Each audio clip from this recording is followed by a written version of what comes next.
첫 번째를 한번 얘기해 볼까요? 교회 공동체에 깊이 들어가기 어렵다고 하시면서 이런 말씀하셨어요. 이분 같은 경우는 좋은 모습만 보이고 싶고 성품이 다뤄지는 것이 힘들어서 도망치고 싶은 것 같습니다. 네.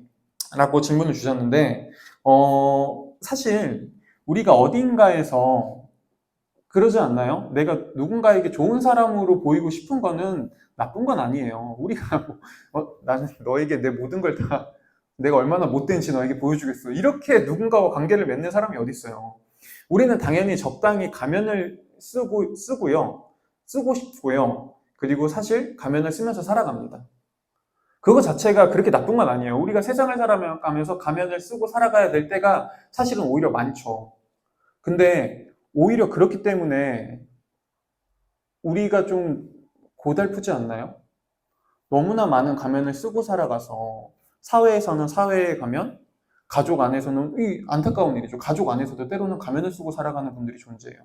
사실은 가정 안에서 이 가면을 벗을 수 있으면 그나마 건강한 건데 안타까운 것은 많은 사람들이 가정 안에서도 특별히 좀 모태신앙을 가지고 있는 분이라면 이런 압박감이 조금 더 있는 것 같아요. 내가 좋은 딸이 돼야 돼. 좋은 아들이 돼야 돼. 내가 좋은 자녀로. 아니면 난 좋은 부모로. 라는 가면을 쓰기 위해서 또 다른 가면을 쓰는 것 같아요. 또 친구 사이에서는 친구의 가면을 쓰고요. 그러다 보면은 우리가 그럴 때도 있죠. 진짜 내가 어떤 사람인지 헷갈리게 되는 거예요. 나는 뭐지? 진짜 나는 뭐지? 요새 MBTI가 유행하잖아요. 이상해요. 왜 항상 우리 사회에서는, 특히 한국 사회에서는 MBTI, 예전엔 혈액형, 뭐 애니어그램 이런 거 왜 이렇게 유행하죠? 아니 우리가 이 생각 한번 해야 되지 않을까요? 왜 유독 한국 사람들은 그런 거에 그렇게 민감할까요? 저는 여러 가지가 있겠지만 그 중에 하나는 이 이유가 있다고 생각해요. 그만큼 오늘날 한국 사회에서는 특히 체면을 중시하는 우리나라 사회에서는 가면을 많이 쓰기 때문에 진짜 내가 어떤 존재인지 망각하게 되는 경우가 많다는 거예요. 나를 점점 잃어버리는 거죠. 사람들이 MBTI로 나 자신을 정의 내리고 때로는 혈액형으로 구분을 짓고 하는 이유는 반대로 말하면 내가 어떤 사람인지 알고 싶다라는 말일도 돼요. 그러면 우리는 어떻게 나를 알 수 있을까요? 어떻게 이 가면을 좀 벗어날 수 있을까요?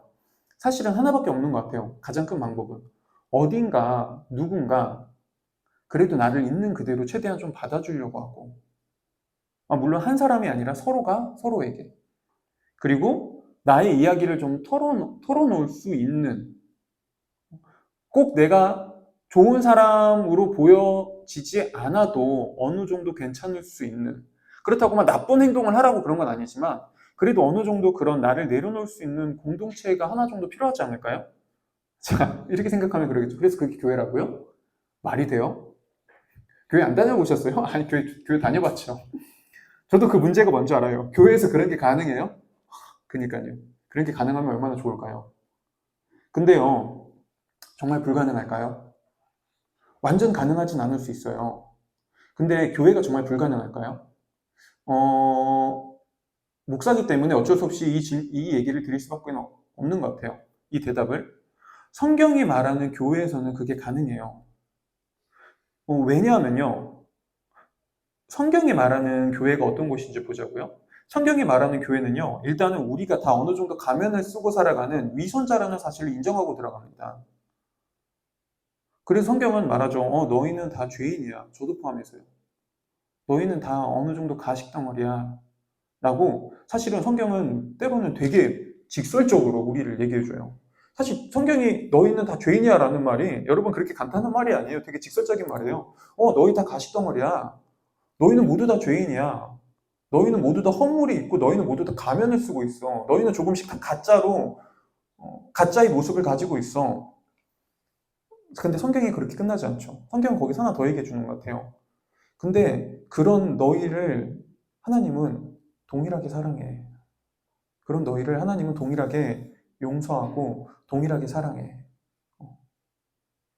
그리고 그 하나님의 사랑과 하나님의 용서 앞에서 너희는 다 동일한 존재야.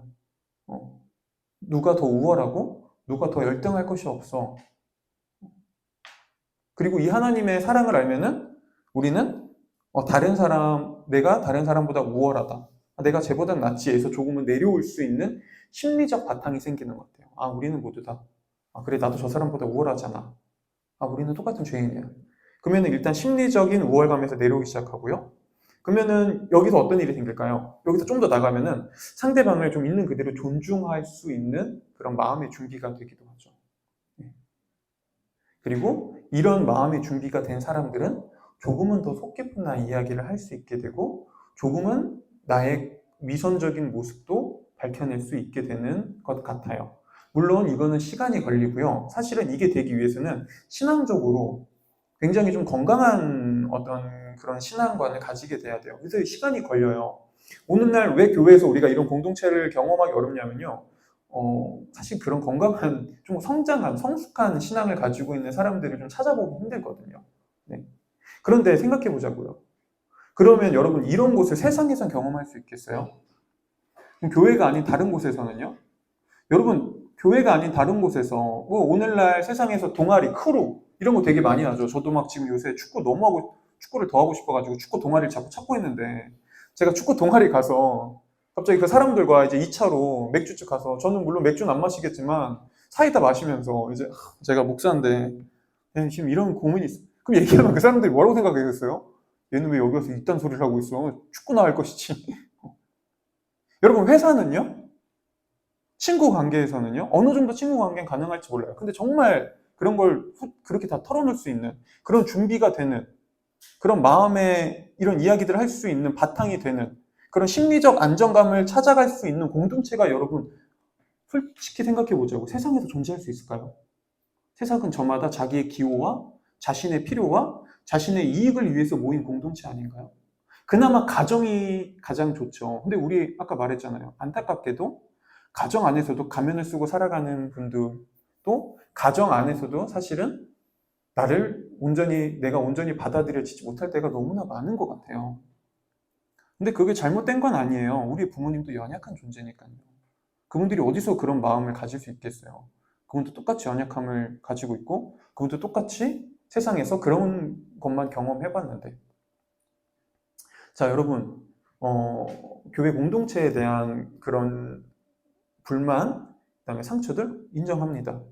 그런데 그럼에도 불구하고 성경이 말하는 그런 공동체가 아니라면은 우리는 사실 나의 가면을 벗고 나의 이야기를 하고 서로가 서로를 온전히 받아줄 수 있는 공동체를 교회를 버려버린다면 우리는 그런 공동체를 아예 세상에서 지워버리는 것과 같습니다.